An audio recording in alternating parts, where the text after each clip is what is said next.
Olá, eu sou Gabriel Ricardo, aqui do Farol da Liberdade, em mais um devocional. E hoje o que eu pergunto para você é: o que você acha?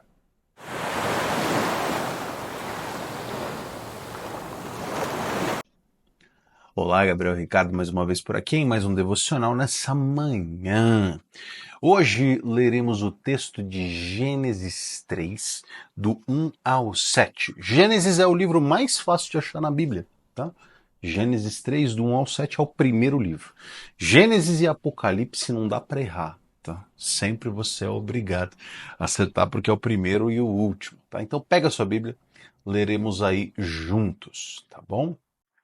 Ora, a serpente era o mais astuto de todos os animais selvagens que o Senhor Deus tinha feito. E ela perguntou à mulher: Foi isto mesmo que Deus disse? Não comam de nenhum fruto das árvores do jardim? Respondeu a mulher à serpente: Podemos comer do fruto das árvores do jardim. Mas Deus disse: Não comam do fruto da árvore que está no meio do jardim, nem toquem nele. Do contrário, vocês morrerão. Disse a serpente à mulher: Certamente não morrerão. Deus sabe que no dia que dele comerem, seus olhos se abrirão, e vocês, como Deus, serão conhecedores do bem e do mal.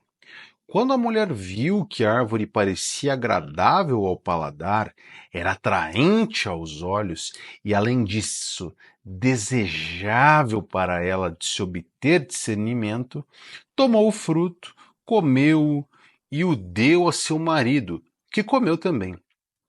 Os olhos dos dois se abriram e perceberam que estavam nus. Então, juntaram folhas de figueira para cobrir-se. Então, aqui essa é a palavra do Senhor, texto de Gênesis 3, do 1 ao 7.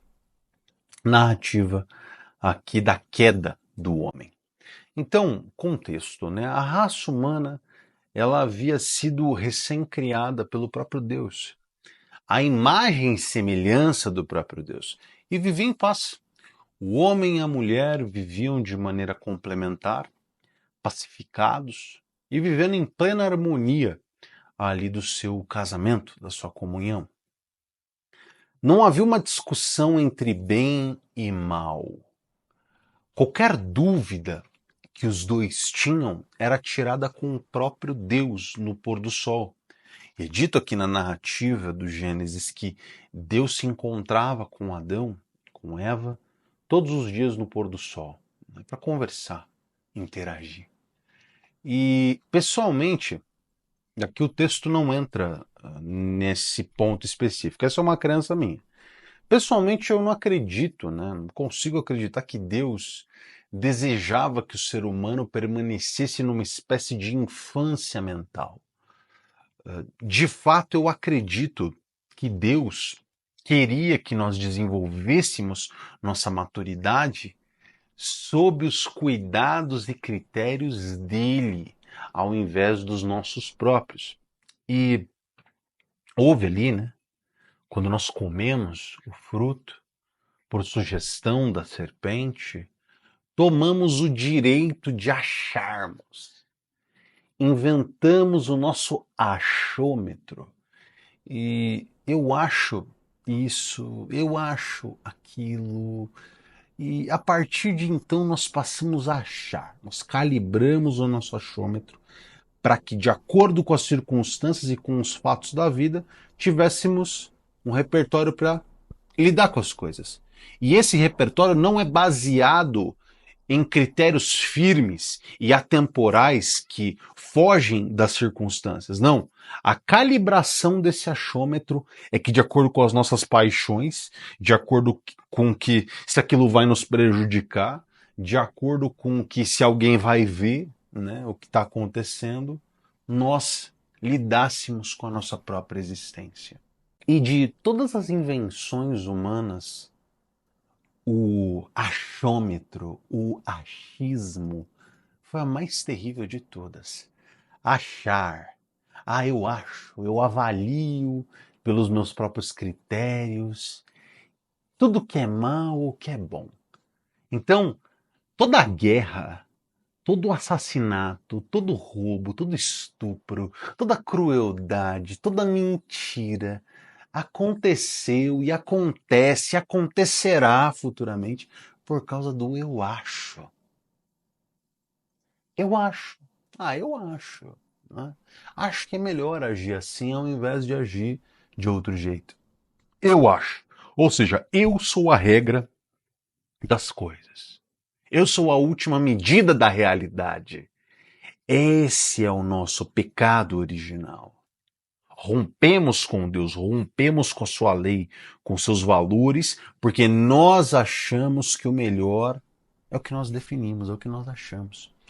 E as sociedades humanas tentaram ao longo da história, cada vez de maneiras diferentes, criar e equilibrar esse achômetro com concessões coletivas, né, que nós chamamos de leis, e nós chamamos de códigos de ética, mas nós não podemos deixar de olhar para tudo isso, né, para esses códigos de ética, para essas leis, e ver como essas leis mudam de acordo com as circunstâncias vigentes.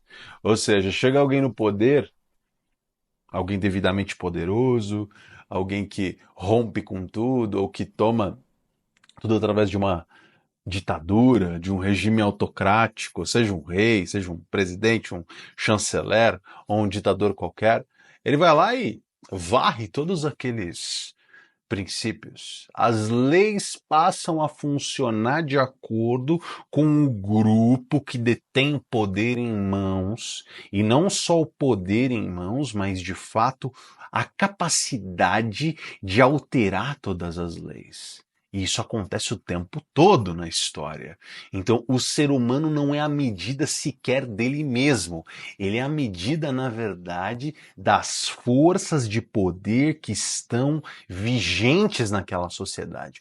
Uma vez que você virou as forças de poder, você virou as cadeiras dos jogos das elites, você muda circunstancialmente, e o que está escrito de maneira positiva na lei dali adiante passa a ser a verdadeira lei, o que é certo, o que é errado.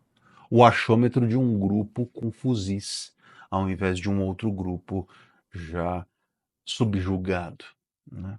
Então, criou-se, né, com isso a pérola do bem comum, do contrato social, que suplanta completamente o bem individual. O indivíduo é suprimido em detrimento de um bem comum. Bem comum de quem? Bem comum do grupo político que nos dominou? Bem comum de meia dúzia de burocratas que vivem como reis enquanto pessoas passam fome? Esse é o bem comum? Você consegue enxergar algum bem comum nisso? E muitas vezes esses valores nos guiam até um determinado lugar. E eu nem falo de valores absolutos, eu falo desses relativos mesmo. E aí, quando nós chegamos em um dilema, diante desse dilema, o que seria certo ou errado de acordo com esse próprio referencial, e esse certo, esse bem nos desfavorece, aí a gente vai lá, vira a chave, liga nosso achômetro, temos o nosso achismo, e ainda que tenhamos esse raciocínio porco, esse raciocínio completamente enviesado, passamos a chamar o errado de certo, o bem de mal, ou o mal de bem, ou certo de errado. E o principal ponto da marca de Cristo quando alguém se converte é que, antes de tudo, Cristo quebra nosso achômetro, nosso achismo. E livrar-se do eu acho para todo cristão é fundamental.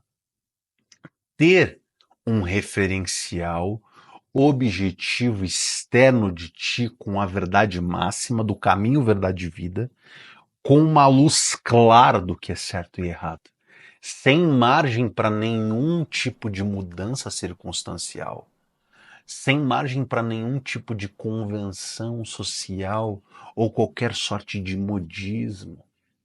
Jesus Cristo é o único que destrói o achômetro e que restabelece dentro dos nossos corações padrões de acordo com a criação dele mesmo, diante das suas próprias regras. Jesus quer consertar o nosso achômetro? Não, ele quer destruí-lo. Não ache, saiba, leia a palavra. Aqui nós temos os devocionais para que nos aproximemos desse texto, que é um verdadeiro farol em nossas vidas. Um farol que excede a noção de circunstância, excede e supera a noção de achismo. Será que eu estou certo? Será que eu estou errado? Ah, eu acho que eu estou certo. Não, elimine o achismo. Viva pela palavra de Deus. Viva pela verdade. Volte ao básico, ao caminho essencial da vida. Então, se eu perguntei anteriormente o que você acha, não se importe com isso.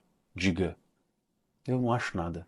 Eu sei que a palavra do Senhor não está de acordo com isso. Então eu não posso ser a favor. Ainda que minhas paixões digam o contrário. Ainda que as convenções sociais digam que tudo está errado. Eu vou com a Bíblia. Eu vou com o Senhor Jesus. Ele é eterno, Ele é Deus, Ele é caminho, verdade e vida. Ele me salvou, Ele me tirou do jugo do pecado, me levou para os reinos da luz. E lá não há margem para concessões e convenções sociais. Deus é a verdade absoluta. Então eu vou com a sua palavra. Em nome de Jesus, oremos. Senhor Deus, rompa nosso achismo. Destrói o que pensamos, Senhor. Ah, eu acho, eu creio que... Não, Senhor. Coloque em nosso coração a sua palavra. Estimula-nos, Senhor, a lermos e permanecermos nas suas palavras, pois todo aquele que crê em ti, que guarda as tuas palavras, é o que te ama. Isso foi dito por Jesus. Todo aquele que crê, que guarda os meus mandamentos, é aquele que me ama. Que possamos te amar verdadeiramente, seguindo a sua palavra e não o que achamos, não o que a sociedade acredita, não os valores apregoados por aí, mas verdadeiramente os valores do Senhor. Em nome de Jesus, Pai, capacita-nos para tal. Amém. Irmão, vá para o teu dia em paz. Nos encontramos por aqui amanhã. Até lá.